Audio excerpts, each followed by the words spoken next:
Come on, there we are. Hey everyone, I'm Michael Swain. Welcome to IGN News Live. I'm here with Stella Chung, Matt Kim, and Tom Marks. That's in clockwise order. Hey everyone, thanks for joining. Howdy. And we're going to jump right into the big news of the day, which is that Sony has revealed some of their plans around PlayStation cross-gen compatibility. I was sharply corrected when I referred to it as backward compatibility, so I'm going to let our news people speak to the difference between those things and what we actually found out today. That would be you, Matt, I'll or take it. you, Okay, Tom. yeah. I could call you out by name. That's fine. We want an organic flow here. Well, you said news people instead of That's news true. person, but I just sort of assumed that they were. Well, anyway, it's fine. I'll take it. I sow chaos. I reap what I sow. You've ruined the whole show. I'm leaving. I gotta go. No. So Sony big announcements today, right? Like they announced that next week on June 4th is going to be their big PlayStation 5 event, or like their first big PS5 event in a long while. And in a separate interview with GamesIndustry.biz, Sony boss Jim Ryan said that PlayStation 4 games going forward must be compatible with PS5 in the future, meaning that if you are submitting a PS4 game for consideration to Sony, which is a thing all the companies do, after July 13th, it has to work on the PS5. And so that's their sort of roundabout way of saying that any games coming out for the PS4 in the next couple of months will likely work on the PS5. And so that's their cross-gen announcement. Gotcha. And of course, we very recently had Microsoft announce, or the quote was phrased in such a way that we'll launch with thousands of playable games. And you see a lot of people having different lenses or different perspectives. I'm sure there's plenty popping off in chat right now about what's the better marketing strategy, who's telling the truth, how many games is 1,000 games, how many will be good that I actually want to play, etc., etc. Where's everyone weigh in on this news? I've even heard different takes among our staff. I've heard some people describe this as a similar doubling down to Microsoft's commitment to backward compatibility. And I've heard other people say, no, it's not. It's just the opposite. It incentivizes moving forward and it sort of punishes staying behind. Where do people land on their interpretation of what this means for gamers? Yeah, well, I said people again. I'm going to call people one at a time. Yeah, go ahead. Yeah. I'll raise my hand. You want me to raise my hand and then you can call on me? Please. I bought a bell. Yeah.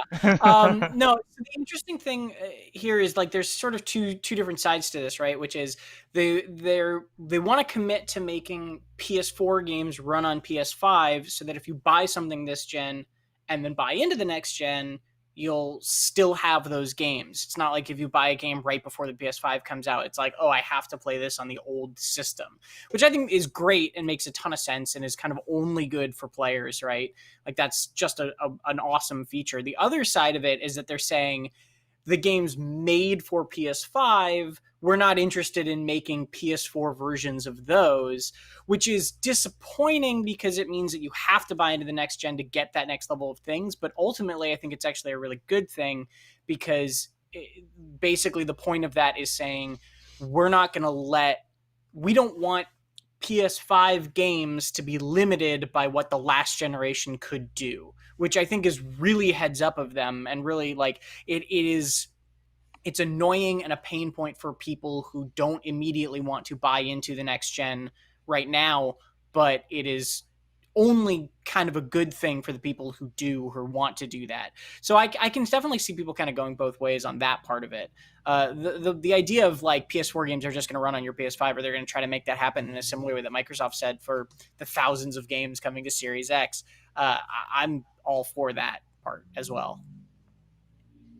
Yeah, I think you're hard pressed to find someone who's not into the idea of backward. Yeah.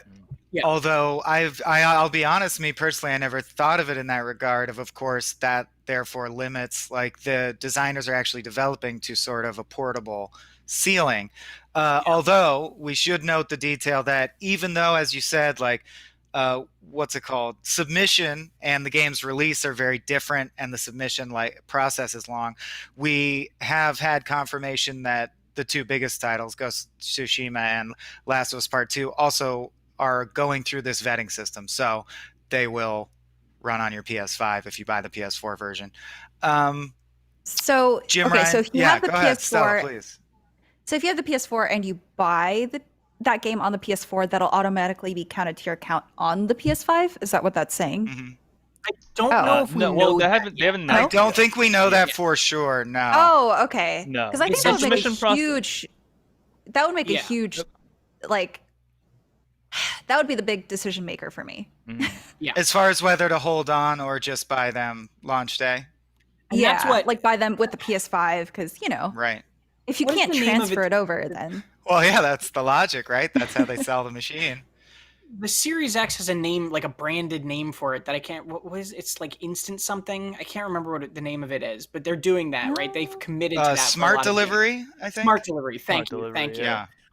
So like they're that's exactly what they've already committed to. I think Stella, yeah, that would be amazing for PlayStation to Mhm. commit to. I think right now this is not a confirmation of that. It's just essentially confirmation that the door has been left open for something like that, maybe, right? Like it's Okay. saying they're requiring that these games could run on PS5, which means we don't know if they're going to yet. We don't know if you have to buy them separately yet. We don't know what the deal is, but we know that the option is at least out there, which we can infer probably means they're doing something like that or something along those lines. We just don't know yet, so we can't 100% celebrate quite yet. Yeah. Right, but a lot of the buzz around, well, when they showed off the new Unreal Engine running on a PS5 not too long ago, a lot of the comments were, and for good reason in the history of like gaming news, skeptical around. Although they confirmed it was, or they claim, at the very least, that it's playing directly from a PS5 live. That's what you're looking at. There's a lot of skepticism until we get games in our hands around, is it really going to look like that? Or is that an aspirational place that developers can get to by the end of the generation? And I do think this is a move by Sony and sort of echoed in the way Jim Ryan's quotes read. They're sort of forcefully, I think, trying to speed up the process, and that reveal of the Unreal Engine talked a lot about lowering the bar for indie studios or middle budget studios to have these powerful development tools. It feels like Sony is trying to get like through the growing pains as quickly as possible, which is very interesting, whereas Microsoft feels like they're honoring their archive in a different way. I wonder if they'll end up like just self-sorting their audience to some degree through that, and a lot of it's going to depend, of course, on the price point of the PS5, which we know nothing about. Yeah. I think the big sort of like the main flagpoles that we have to like look at with this news story is that Sony and Microsoft are actually taking pretty different approaches to this kind of marketing, right? Like Microsoft's whole thing now seems to clearly be accessibility, right? With their backwards compatibility initiative, they're saying all of these older games will be working on the Xbox Series X. All of the Xbox Series X games, at least for the next 5 years, I think they said, should work backwards with the Xbox One X. Is I think something that Phil Spencer actually said. Meanwhile, Jim Ryan is taking a really drastic approach on this, saying, no, we believe that there are things that can only be enjoyed on the PS5, and if you want them, you have to get the PS5 for them. We don't like, there are games that are going to come out for that system that just wouldn't do justice on the PS4, so we're not going to put it backwards like that. Meanwhile, Halo Infinite will be available on the Xbox One. Yeah. Now, and, am I and wrong we're in not saying? Sure. Go ahead. Oh, go ahead.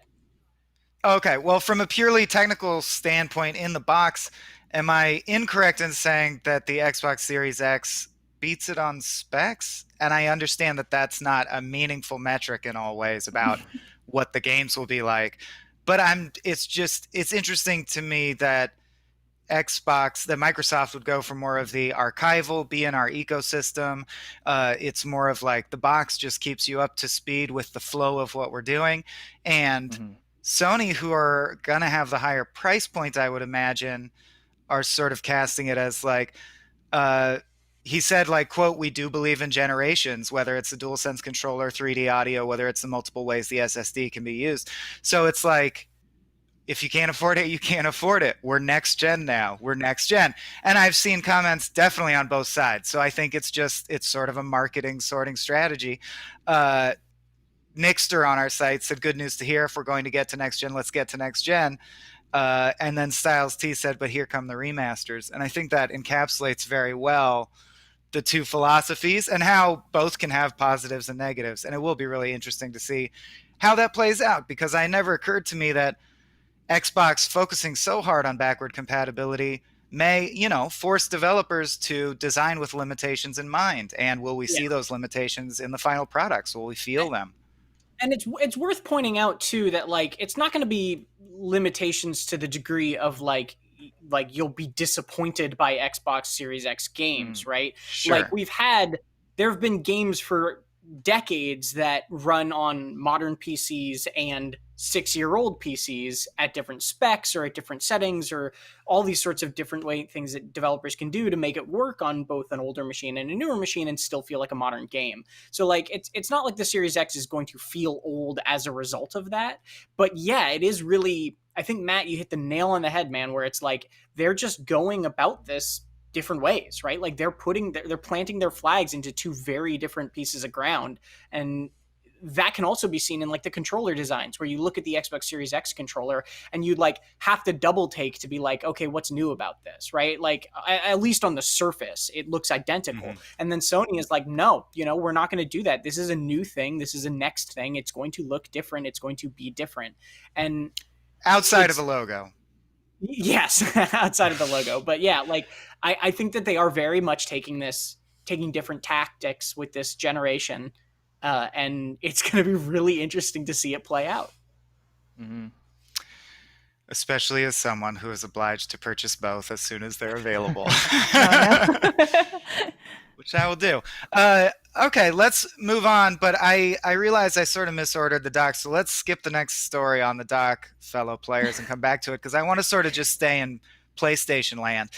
Because as we referenced at the top of the show, they've also announced the first in a series of an unknown number as yet of PlayStation 5 conferences. Of course, everyone has expected and assumed Sony would finally drop the hammer and start revealing their things that are meant to build up our hype. And I'm very excited, because it seems like we're almost there, and I've been waiting. It's a good time to have things to be excited about. So that will be on June 4th. Of course, we will be covering it robustly through IGN Summer of Gaming. But I also just wanted to take this opportunity, since this news came, very recently, to give people the details on that, which will be unpacked further and further as we approach, I'm sure.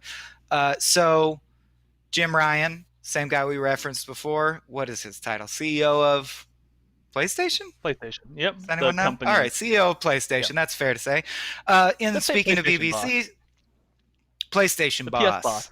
I like that. The final boss of PlayStation. Cheese. Jim Ryan said, quote, "Normally you'd be in Los Angeles in some auditorium with 2,000 other people. You'd be able to cut the adrenaline and the testosterone," very telling, "with a knife." That's a weird one. Yeah, sorry, Stella. Yeah, that's a weird... Hey, okay. I could be wrong biologically. I think you have some testosterone. I could be wrong. I'm not a doctor. But he continues, back to the quote, "We've got to find a way to do that and give the community a little bit of a jolt. When you watch the show next week, I think you'll see that we've been able to do that." And I bring up this quote because it's so different than we saw, Mark Cerny sort of do that technical facing conference that clearly was... I mean, people dunked on it a lot because they're like, this is how you get us excited. I don't even think they were trying to get people excited yet. They were specifically just transferring a technical event they were planning to do already into a streaming thing because of current circumstances.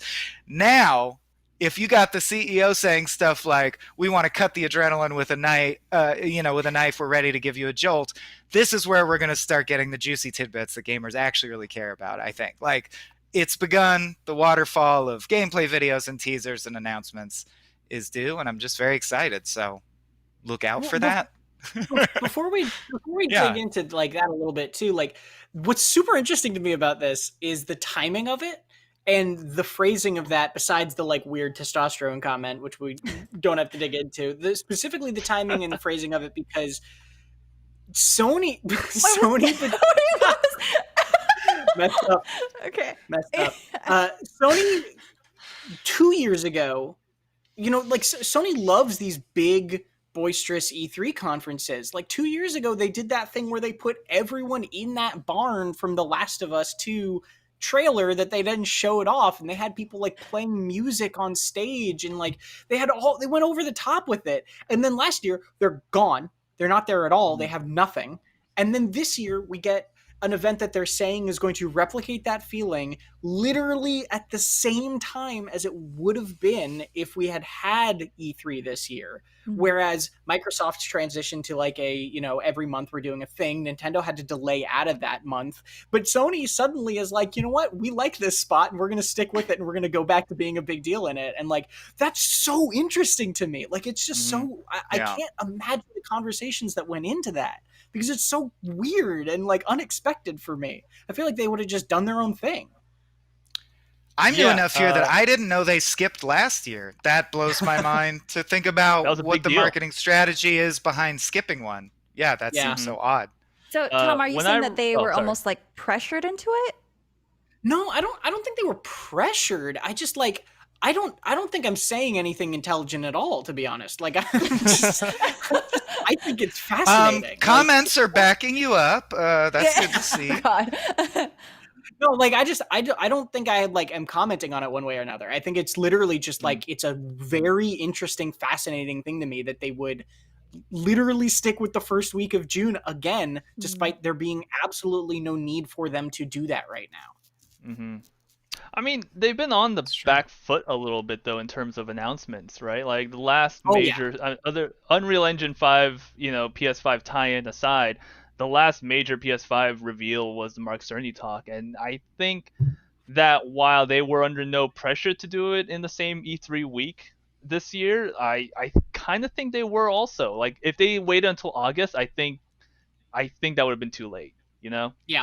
Yeah. I think you're totally right that this positions them, like this puts them in a great position right now, because they get to be able to say like they get to follow up what was generally what most people considered a disappointing Xbox gameplay reveal by saying, here's a PS5 gameplay reveal. And like, they are at least set up to, show up Microsoft in that regard. They, whether they will or not, we'll have to see, but they are at least are in the position to do that now.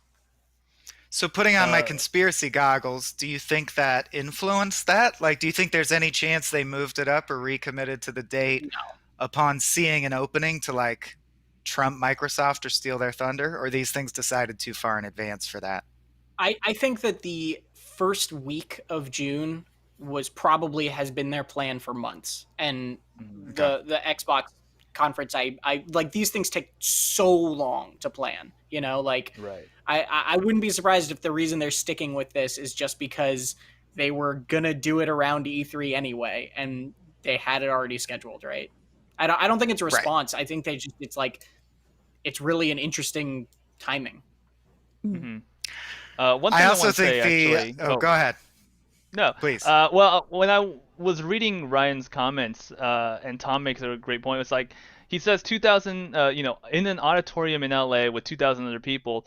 That wasn't what Sony's last E3 conference was like. The one that Tom mentioned, the one where you kind of go through this experience with musicians playing music, right? The last time I feel like I remember an auditorium with 2,000 other people with nothing but, announcements and excitement was actually Sony's 2016 press conference in E3. Tom, were you there for that one? I wasn't at that one, no. Okay. That one was the one where they brought Hideo Kojima on stage to announce Death Stranding. But before then, they were just like, here's a trailer for Resident Evil 7. Here's a trailer for this game and that game. And I think Spider-Man was announced also. And maybe there was a Last of Us 2 trailer at some point. And here's Hideo Kojima with Death Stranding. And it was like the closest Sony ever was to a Nintendo Direct in person. And that's sort of what the Ryan's comment sort of like reminded me of, and I'm hoping that that's sort of what we do again, because I'm not gonna lie, that 2018 conference was weird, and not in a good way. I think they just heard about IGN Summer of Gaming, and they were like, "We gotta get into this, you guys. We gotta go now." Mm-hmm. You could cut the estrogen in the air with a knife. Anyway. Oh my god. This is what I'm here for today, I guess. No, you're here to talk about the fact that the PS5 price point has not been affected by COVID-19. Stella? What a Uh-huh. transition. No. What a That's segue. so weird. But that does wrap up. There were a lot of PS5 related announcements today, mostly culled from the same sort of talk Jim Ryan gave, and I did want to talk about that before we move on. Is just real quick, like the 1-2 of this is they've promised that the price point is not shifted due to any kind of supply chain disruptions due to COVID-19. On the other hand, as commenter 40 Lulz said on our site, nothing can have an impact on the price point of something that had no price point announcement. Genius. So I agree that I think that one's a little bit of a spin thing because like we didn't know what the price was anyway. So if you believe them, they say we didn't change the price. It's the same as it was, but we don't know what it is. Oh, I guess That's that's all. great. Good for you, but Clever. that still doesn't Yeah. answer our questions. So I guess pat yourself on the back. Like, I don't know what they want Yeah. from this, you know? The mode answer in comments I've seen is people think it's going to be $500, but I don't really think we should even speculate on that. That's just what I Yeah. see. And I assume those people are just guessing at random. They don't know. Okay, but that gets us through our Sony announcements. And you mentioned Hideo, Matt, so let's go back up to story 2 for the players at home. Hideo Kojima gave a talk as well, and we sort of broke out 2 important points. One is that he says a big project was recently scrapped, and that he's also in the planning stages for his next game, which I'm understanding by inference is not a Death Stranding follow-up, although I don't think he explicitly said that it's not.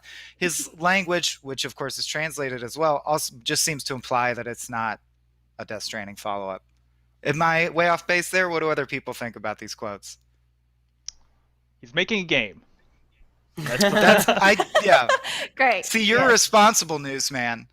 I feel like I can say it's not a Death Stranding follow-up, but I could be wrong. Especially considering sort of how middle of the road the quote about Death Stranding is, which was when asked if it was profitable, we surpassed the amount we needed to make a profit, so I think it sold well enough to be called a success. That's not usually what you say when like season 2 is already greenlit and you're going big. You know what I mean? Yeah, But it is also, a it's not translation. like I don't know. I feel like Hideo Kojima is not necessarily the kind of guy who would like if he has a vision for whatever the sequel is going to be. If it didn't need to be like a barn buster seller for him to be like, oh, I should make this now, right? Like he's going to make the game he wants to make. At least commercial viability has not been a thing that he necessarily overly concerns himself with in his concepts. Let's put it that way. Yeah. That's true. Yeah. Well, the- he did tell he told Live Door News it's not related to Metal Gear Solid or PT or Silent Hill. Yeah. Mhm. So it's a I'm game. glad he said that. Yeah, I'm glad he said that Yeah. too, because there were a lot Oh no, of that's rumors. substantive. Yeah, for sure. Yeah. There were a lot of rumors about that stuff. Like, I'm disappointed. I would have loved to see him try to acquire the rights to either of those series. But like, I'm glad that he at least like put those rumors to bed a little bit, because a lot of people were speculating about that. Oh, I think Yeah. he did a pretty good job of shutting down the rumors completely. He said they Yeah. were completely false, and hasn't heard anything about it, at least, regarding like rumors that Kojima Productions is going to buy the IP rights from Konami for Metal Gear Solid and Silent Hill, and that clear is now not the case, according to the man himself.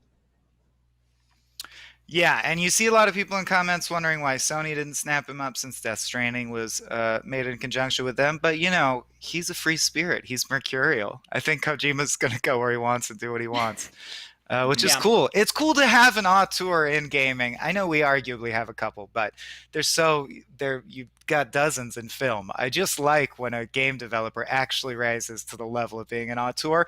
Whether you think it's good or not, it's fun. It's fun that we have a gaming auteur. And I personally love Death Stranding. We don't need to relitigate that, but in sheer just if you don't agree with the statement I just made, sheerly in terms of ambition, of course, it's always interesting to see what he's gonna come up with next. But that's about it. He's back to work. That's a piece of this that I'm really happy about, right? Is like,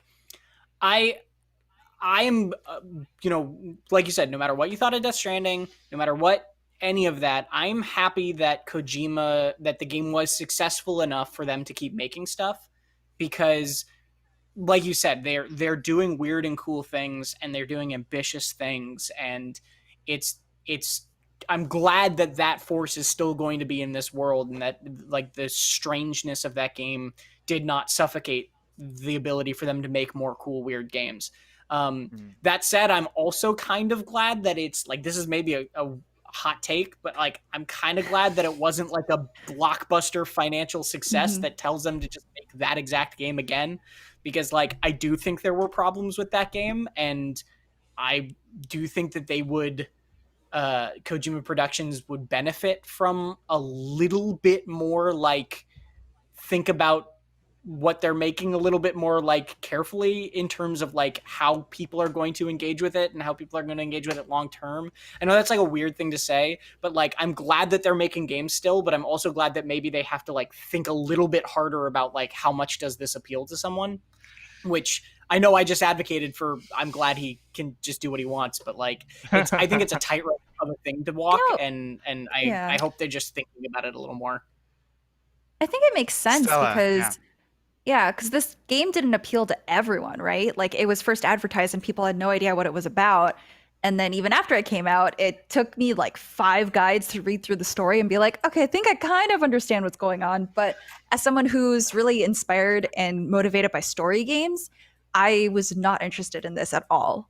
But people who played it were really into it because they're like, oh, I liked it. It was relaxing. Like I got to walk around a lot. I got to make deliveries and stuff. So it's a very different like audience. And I think if they want to appeal to a broader audience, they really have to think about, like what Tom said, they have to think about the next game that they make. So, or maybe they just But won't in think about what's that and they'll just make what they want to make. And there you go. More power to yeah. them. And in what sense did it invent a new genre called Strand games if you don't have other games in that genre? He's got to populate the genre. There's going to be nothing on the shelf at GameStop or Steam. I mean, that was the you. coolest part. That was like one of the coolest parts of that game, right? Was like the whole Strand idea of it. So like, yeah, man, investigate that more. Like, cool. I drank the Death Stranding Kool-Aid recently. I've logged 150 hours, and I just got to say, I'm someone who came from a place of thinking Kojima is very pretentious and not my cup of tea, and Metal Gear Solid games are fun to play, but the plot's ridiculously bloated. This Death Stranding sounds crazy. It does seem like just a walking simulator. The Monster Energy tie-in, what could all this mean? It's just weirdness. I am not going to derail us further, but I am now on the other side of like, this is the most formative masterpiece in gaming in my life that I've experienced so far. So I'm like on board. Yeah. I am down for whatever. And if it was another Death Stranding, I'd be so very happy. And I didn't come from that place, and I didn't think that would be my experience with the game. Yeah. I'm sure a lot of people didn't have that experience, so that's fine. But let's move on. Oh, this is cool. That's right. Okay, Jordan, our fabulous producer, get ready to go to that Twitter list if you can find it. I embedded the image in our run of show. But Marvel super fan, one of us, a nerd, by the name of Tony Goldmark, at Tony Goldmark on Twitter if you want to find it yourself to follow along, has gone ahead and mapped out the MCU in chronological order. Now, this is something we do with our videos. We often put game series in chronological order, but we break it down by game, right? That's a sane chunk. He broke it down by scene. So, oh my God. You could edit all the movies together and just like watch the MCU. And I am waiting for someone with editing skills to make that a reality, because that's my Snyder cut, is the full MCU as a 24-hour movie. That sounds amazing to me. Thoughts? This is dedication. That's crazy. Yeah. Actually, one of the things I did during my my shelter in place was I did a MCU marathon. Like I watched theater release order, Iron Man 1 all the way to Homecoming. No, Far From Home. Okay. Which I didn't. Anyways, but yeah, that was one, and that took like what, 2 weeks maybe. It was almost a movie per day plus a little extra, and that was an ordeal. but I can't. So I'm marveled out is what I'm saying. I don't even think I want to look at this list. Is what Get I'm it? saying. Yeah. Sure. Yeah. Oh. Yeah, and I love that. So if you want, you can find it on Twitter. Again, that's at Tony Goldmark. I will not unpack it because it's too long. This is like the kind of nerd project that is, he's attacking it with like the tenacity of a physicist or engineer, because there's so many questions about like, how do you technically count a vision of an alternate reality that Doctor Strange has versus a flashback versus something that's happening in real time, but it's just imagery of someone telling someone about something that happened in the past. And he has rules for, he's like, I determined that this way, I determined that this way. It's like a scientific study.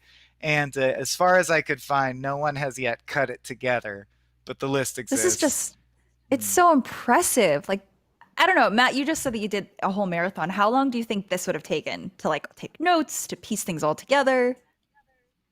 Honestly, I couldn't tell you. They like blur together after a while. I don't even remember. I think most of Phase 2. I remember watching it, but I think starting from like Iron Man 2 to Guardians of the Galaxy, I was just sort of like drifting in and out, going like, well, I don't even know what we're paying attention to anymore. But all right, let's do it. Let's take me for a ride. But yeah, it's a lot. There are a lot of movies. Did you know that there are a lot of Marvel movies out now? There's a couple. At least. Yeah. There's at least 2. Yeah, I mean, not but factually inaccurate. I will say this. Doing a whole run through really sort of gives you it lets you like reorder some movies in terms of like what's good and what's not good in your head. Like for example, I love Thor 1 now. I think Thor 1 is great. I hated Thor 1, and now I think it's one of the better Marvel movies. And that's something I wouldn't have discovered until I did the marathon. What caused the flip? Do you know what caused the flip, or like what you saw in it the second watch through? The story's super dumb, but the actors are probably some of the most incredible in all of the MCU. Like Tom Hiddleston really sells the sense of betrayal that he got after discovering his true identity. His like rapport with Anthony Hopkins and Chris Hemsworth are really good. And Anthony Hopkins, for playing a eye patch god of all gods. When he banished, the Allfather. When he banished Thor from flipping where they live, it was great. It was really good. Asgard.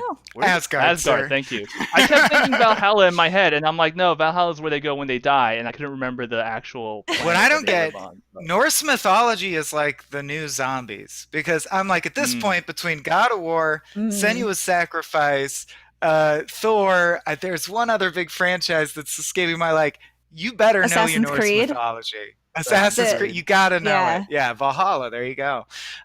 It just seems like it's super taking over, and you know what? I'm fine with it. I love Norse mythology, it rules.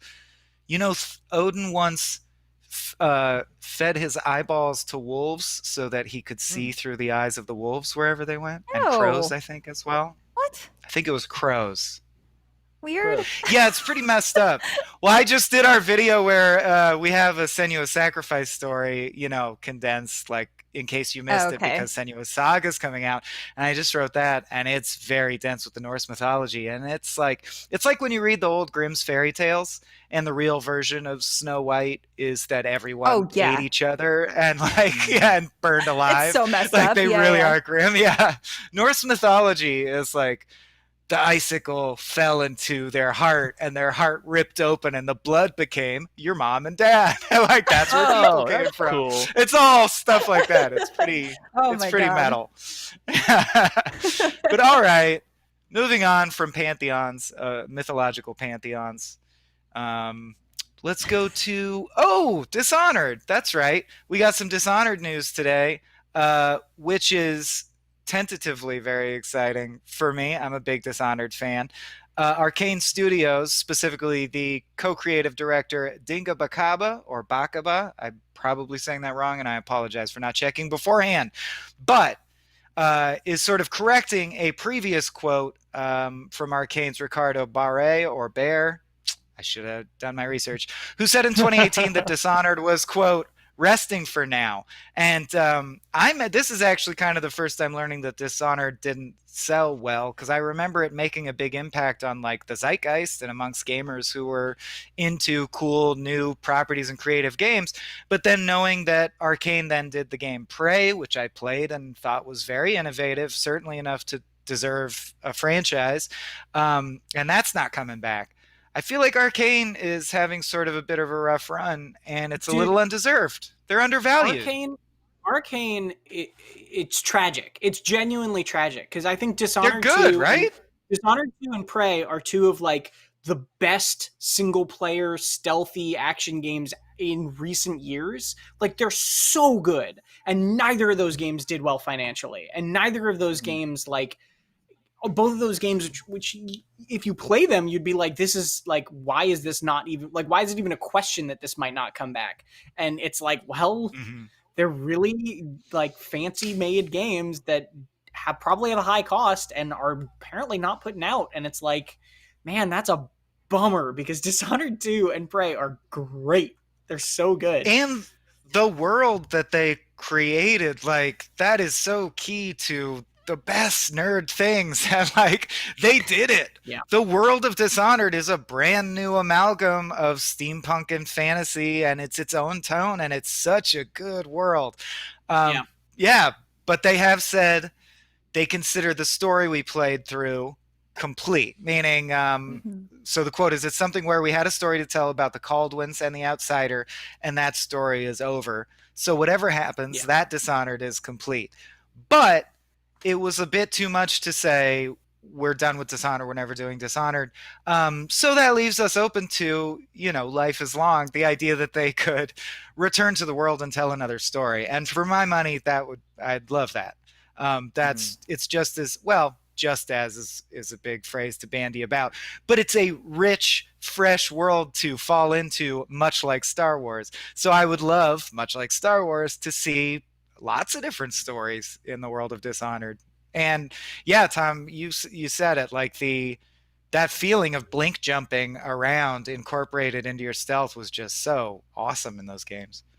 Well, dude, both Prey and the Dishonored series, one of the things they do so well is like, and I just love this about Arcane, is they come up with a mechanic that's so different from other things and so fun and so like pivotal to the rest of the game that it just like carries your excitement for the entire thing. And then they give you something new in the next one. Like, that's why I loved that like the two characters in Dishonored 2 played so differently, and then in Death of the Outsider, Billy plays even more differently than that. And like in Prey, in Dishonored, it's like the blinks. In Prey, it's the glue gun is just like this weird, wild thing, or being able to like turn into objects in Prey. Like, they do such a good job of just like coming up with weird mechanics and then like making the worlds built with those mechanics in mind and just let you like play. It is such a playground of a game, all of their games. And I reviewed Death of the Outsider when it first came out for IGN, and like, man, that game is like a really fun standalone that like basically was DLC for standalone. It's really cool, man. I really am glad to hear that they're not done with that world. I will never forget the moment I realized you could possess someone, shoot, freeze time, bring them around to the other side and have the bullet hit them. It's amazing. It's like when you play GTA 3 and you're like, oh, you can run them over after and get the money back, which is a horrible thing to do, but the game allowed it. And I know a lot of gamers who are like, hey, did you see that? Did you figure that out? But anyway, I will quote Mario Madness in chat, who says, I scrolled too far, so I'll just paraphrase. But Mario Madness said something along the lines of, the one thing I'll say is the areas felt small. I'll give them that. But that's why we need to give developers with these great ideas, whose only limitation is budget, more of our money. And I will say my one gripe on Prey is I felt the baddies were too samey. And I was super excited for the second one because I assumed they would diversify the types of baddies. But alas, it will never happen. Well, I don't think so. What was the DLC for that game? Mooncrash. For Prey? That's what it was. Yeah. Mooncrash, yeah. I don't know if anybody played Mooncrash, Mooncrash I didn't. like was a wild idea of a thing, and it's so interesting the way Arcane decides to do stuff that way.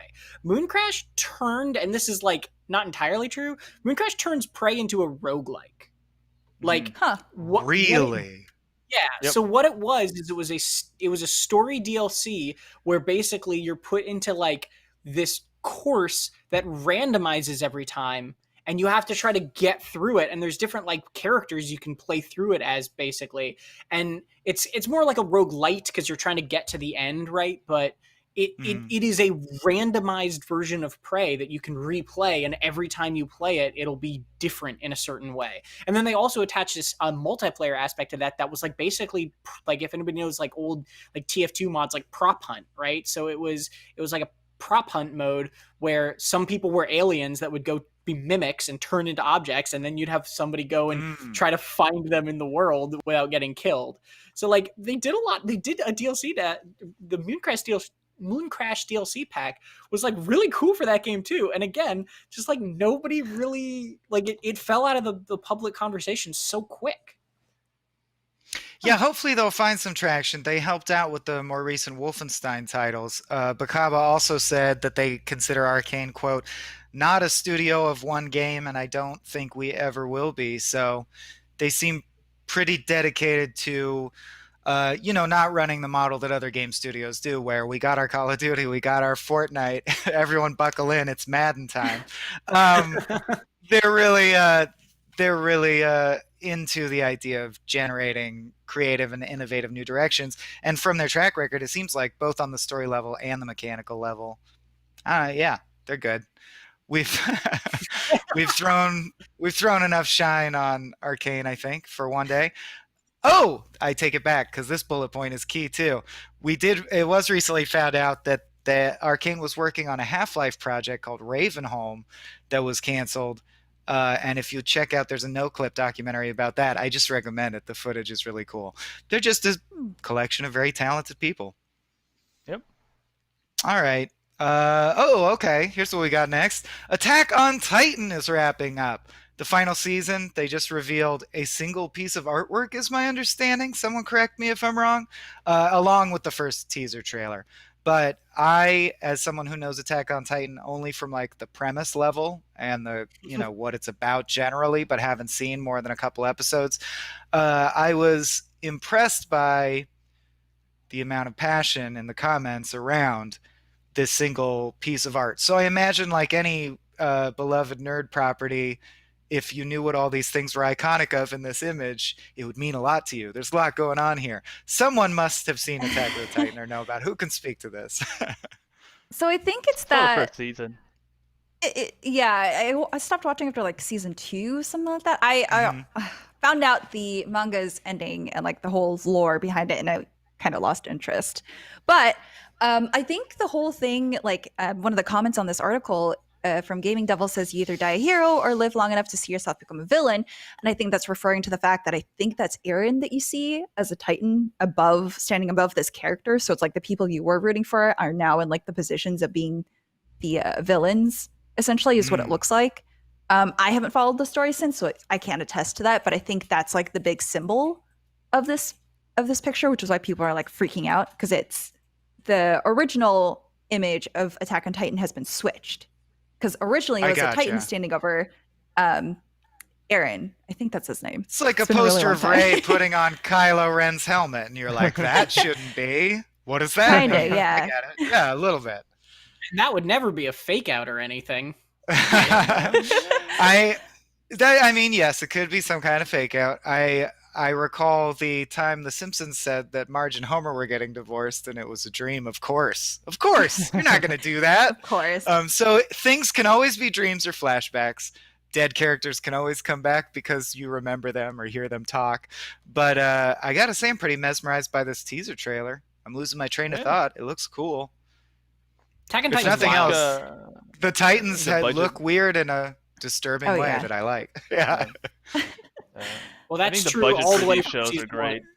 This has gotten way crazier than when I remember looking at it. Like now there are like lion mane Titans. Different kinds of Titans. What is happening? Season 3 goes a little wild. Yeah. All right. Huh. I guess we shouldn't Interesting. unpack the Easter eggs if we aren't fit to. Well, I won't. I Apologies, won't. viewers, but I'm There are no legitimately just anime watching viewers this here. trailer now. Like, that's There a are the good trailer. spoilers, Nice. especially with all the things that are hinted. So, What I will say is like Mhm. I'm pretty like as a fan of this show, I'm glad that it's ending. If Yeah. that makes sense. Like there's anime. Oh yeah. Anime can do one of two things, which is it can go forever or it can end in like a season, and obviously there's middle ground because it's ending after 4. Like it's not like a hard and Mhm. fast rule, but like those are two things that Western shows usually don't do, is either just be like one season and we're done, or this will literally never end and your children will grow up with it too, right? And like Right. I'm really glad that this isn't becoming a show like that or a manga like that too, because like I love anime that like have a story to tell and have an end in mind and get to that end. And it's like, even though I really like this show, I'm like super into the idea that it's like actually coming to an end and this season will actually like give us a conclusion, which I think doesn't happen enough in like Western shows. Like everyone remembers Avatar as so amazing because Avatar ended in 3 seasons, right? Like Mhm. Avatar had a story to tell and it ended. And like if they had been like, nah, let's do a season 4 with Aang, it probably would have been weird. Whereas like Korra was such a cool direction to go with it because Korra was like, okay, here's a new story to tell. We're going to tell it in this amount of time. And like that's I just appreciate that from shows. Yeah. Yeah, I definitely want stuff I like to end before it lives long enough to become a villain. Plus, like, it makes me, now that we live in the binge era, I will now watch the show. Now that I know it ended, Yeah, and that exactly. it's not, that I'm not vaguely committed to, I wonder when it will end. Be like, Right. oh, there's only 4 seasons of that? Oh, definitely. That looks cool. I'll knock it out this month, So how do I you like guys when feel things about end. It's time to watch them now. gonna say, so how do you guys feel about Grey's Anatomy? Because it just keeps on going. Do you guys? Different What was it? episode. Isn't It's Always Sunny in Philadelphia now the longest running live action series on television? Oh really? Oh, Is it? maybe live action, yeah. Live Nothing beats action, yeah. I think because of The Simpsons, but Simpsons, like as long as The Simpsons is on right. air, it won't be the longest running Mm. television on cable, but yeah. Well, do you count Depends on Saturday how Night you- Live? I don't know, the Emmys will say it's a variety show. Yeah, it depends Saturday on how Night you, Live is on season 45. That's pretty nuts. Wow. depends on how you count Doctor Who too, since technically that's been That's running since true. like the 50s, but then it had a break and Yeah. came back or whatever. Well, Um, think about it. Next story. This is kind of neat. We got 2 more stories before we wrap up. Marvel's Avengers devs, which I believe that was delayed as well. Crystal correct? Dynamics. I'm sorry? Yeah, Crystal Dynamics. No, I was asking Crystal whether it got delayed. I think the release got delayed. But It got delayed till regardless, September, yeah. It was supposed to Okay. come out, I think, in June? June? May? Was it already supposed to Around be now. out? I don't remember. It was supposed to be out around now. Yeah. Okay. okay, Now it's gotcha. September. It's not. But they did sort of showcase something they're focusing on, which you don't see enough in gaming, which was accessibility. And accessibility for people who interact with the world in different ways. Like it's been a while. I've started to notice over my lifetime things pop up like, are you colorblind or do you have, compromised vision? There's different user interfaces and stuff like that. But they've really applied that model to the whole game from top to bottom. And I just think that's really cool to see, especially because quarantine has only deepened my appreciation for gaming as a hobby that I can just do. I can just be a blob stuck where I am, like one point in space, and I can go anywhere and I can be in any world. And I wouldn't want anyone to feel locked out of that. So I think it's honestly pretty cool that they're putting a lot of work into that. They introduced an NPC in a wheelchair. But I think more important than representation is the actual function of the game. That's what I really care about. Is they added like fully remappable controls, which every game should have at this point. Character associated subtitles, so that you can tell who's talking even if their line is off camera. Campaign relevant closed captions and training rooms in game that actually tutorialize accessing the game in different ways and through different kinds of peripherals. Neat. In these dark it's great. times, nice to hear something good. Yeah. Yeah. It's Subtitles. interesting. Go ahead. Sorry. Subtitles are, I think. I mean, there are people. There are obviously different needs for different people, but I think for me, Mhm. just having subtitles in any game is just such a welcome change of pace because I'm super hard of Mhm. hearing in one year, and the fact that they're not Mhm. only just doing that, but also doing it for characters, which is even more amazing for people who are, who are even harder of hearing than me. Nuts, and I love it. Yeah, I remember the Monkey Island games literally just color coded the subtitle. Like, I mean, they didn't have voice acting, so they just color coded, like this pirate, his text is always pink. That pirate, Guybrush That's Threepwood, his cool. text is always yellow. And I miss that because I'm a guy who plays every game with subtitles on. I Mm. I want to see how the script is written. And yeah, it would be really cool, even as someone whose hearing functions relatively well. I would appreciate like subtitles that differentiate the characters. That's neat to me. I even like it when they Swing. occasionally do that in movies. Hmm. I've Mhm. Oh got. yeah. Wait, where'd it go? Right there is a Guybrush Threepwood voodoo doll. Oh. Oh, It's Oh, nice. it's that. blurry. You can barely see it. It's Aw. For pixelated, but I believe you. 2011. Yeah. Yeah, Um, one of my no, yeah, favorite games of and all time. one thing too that's just important to note for anybody curious about this in the chat, like accessibility gets conflated with difficulty a lot, and it's probably worth just like mentioning that like accessibility is not always just like make a game more accessible to play or to beat or easier, right? Like accessibility is sometimes is like most of the time literally the function of making a game playable at all for somebody who has some sort of disability or just like is needs a little bit of something to like let them know which character is talking, for example. Mm. So yeah, like it's worth noting that like accessibility and beating the game is like two very different things, and I think they get mixed up a lot by some people. Right. Absolutely. People in chat asking about how what we're talking about comports to the headline. You are joining us live, but at any time, you can rewind to the top of the show where we talked about the PlayStation news for a good 25 to 30 minutes. Hope you'll stick with us. We've almost wrapped up, but if you're just here for the headline news, go back in time. But last but not least, a gaming milestone.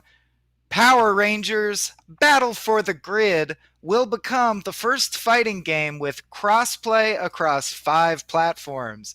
Personally, I don't care about the first part that much. I do care about the second part. That's really cool. But I know, Tom, you said you actually have played Battle for the Grid. Can you tell us a little just about like what the game was like, your experience with the game? So I haven't played it myself actually, Oh, but okay. I worked with Am I Mitchell wrong? You Saltzman. said there you go. I worked with Mitchell Saltzman, who's our fighting game expert at IGN, and he did the review for this game. He did our review for Mortal Kombat 11. He does our review for basically most fighting games because he's just extraordinarily good at them. He knows his stuff. And essentially, I think he gave it a 6.8 because this was back in 2019 when we were still doing decimals on scores. Mhm. And essentially, like, the thing about this game that I think might surprise some people is that it's like apparently mechanically like a pretty solid fighting game. It just is a little bit like thin around it was his main complaint in Mm. that review. Obviously, I don't know how far it's come since then, but like the crossplay thing specifically is just like great. Like it's funny that Stadia is the reason that like you get to say 5 platforms instead of maybe 4, but like the usual 4, but like it's still really like cool to see more and more people leaning into crossplay, see more and more games with crossplay through PlayStation, which is usually sort of like hard to do or Sony didn't really like for a long time. So it's just nice to see that happening more consistently now. Well, yeah, especially for fighters where it Yeah. seems absolutely necessary because it's just a genre based on quantifying tiny differences between your play styles and things. So I feel like it must mean a lot to people who actually take, or if fighting's your favorite genre, you take fighting games pretty seriously. And it's something that Stadia was really like sort of, waving the banner for early on. So whether or not Stadia is a wise purchase for you, I cannot say, but they're following through on the things they seem to be about. And Like and Quibi, by contrast, is not doing that. They're like doing what they said they'd do. That's something.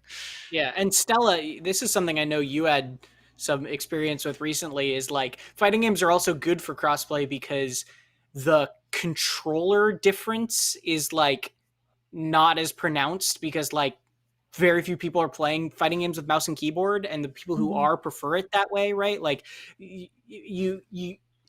a fighting game kind of sidesteps the issue that a lot of shooters have with crossplay, which is if you have a mouse and keyboard and you're playing against someone who has an Xbox or PlayStation controller, like the mouse and keyboard is just at an advantage most of the time. And obviously there are controller players who are extraordinarily good and can kind of hold their own and all that stuff, but like there isn't as much of that sort of advantage control wise with a fighting game, because usually a fighting game player is going to play whatever they want, use whatever they want. And there's already so much diversity of like, if you're using a controller, if you're using a fight pad, fight stick, like whatever. Right. Yeah. And unlike FPS, it feels like more of an accomplishable ask, whereas like a PC FPS experience and a console FPS experience will never be comparable. It's so different. Fighting could get there. Fighting could, I feel like, actually get there. Has it's anyone like here? Yeah, go ahead, Stella. Sorry, I was just going to say for like fighting tournaments, they all bring their own preferred controller, which I think is great. Like some people might bring up the fighting pad, or they might bring up a controller. So it's great. I really like the fact that there are more games with cross-platform play coming out. Yeah, especially like, whatever interface you want to use, that becomes a part of your personality. If you're a competitive fighting game person, is like, what do they use? It's kind of cool. Has anyone spent much time with Stadia yet? I have not. I spent a lot of time with it when it first sort of launched. Sure. And I don't know how far it's come now, so I can't really speak to that, but like it's in a really interesting position, because it's still in this position. When I played it last, it was still in this position of like, when it worked, it was magic. Like it was genuinely magic that you could just stream these games anywhere. But as soon as you had a little bit of Wi-Fi hitch or internet hitch, you were or like, any this sort isn't of worth slowdown, it. yeah, it was immediately inferior to just playing the game on a normal system. And like that is such a hard thing for it to overcome. And I feel like Google has not really been very communicative recently about how they are going to overcome any of its problems. They've just sort of kept going with whatever they're doing. So it's interesting. Like, I don't know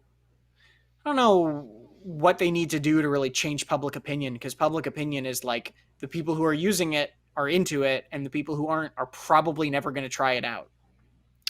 It's true. For what it's worth, though, commenter Runny. So this is an unvetted comment from someone who chose to name themselves Runny, like the snot. So take it with a grain of salt. Say what you want about Stadia, but they've been doing a great job making amends for a rough launch. It works really well. The June Pro list is awesome, and you can still play it for free, I believe. Yeah. If you're so moved, maybe check in on Stadia, because there is, I think, in gaming, there can be a tendency to fall off of some services or even games and then find out, like for me, No Man's Sky was like that. I've played it both right when it launched, and I played it many years later, or several years later. And right when it launched, no one should have been playing it. And now I enjoy it a lot. It's a good game. So there is such a thing as support and coming back from a rough launch. I don't know. Maybe check it out. No, I don't think Stadia is like dead in the water or anything, and it's not like they've walked away from it, which is great. It's just like, they have a lot of convincing to do, I guess, is the way to put it. Okay, we got 2 minutes, so we're gonna get out of here. But I would be remiss if I didn't say, speaking of continued support that adds value, stay tuned at this same channel, same place you're watching this, for Up at Noon at 5, which we found out is noon in Fiji. So if you're watching from Fiji, it's still up at noon. But our own Max Scoville and Brian Altano will be joining you for the much funnier than this block of programming, Up at Noon at 5, coming at you in 1 minute. This has been IGN News Live. We will see you at 4 p.m. Pacific Standard Time on Monday and every weekday. And in the meantime, keep an eye out for IGN Summer of Gaming because it's about to pop off. Thank you so much to my guests. Hey, coworkers, this was fun.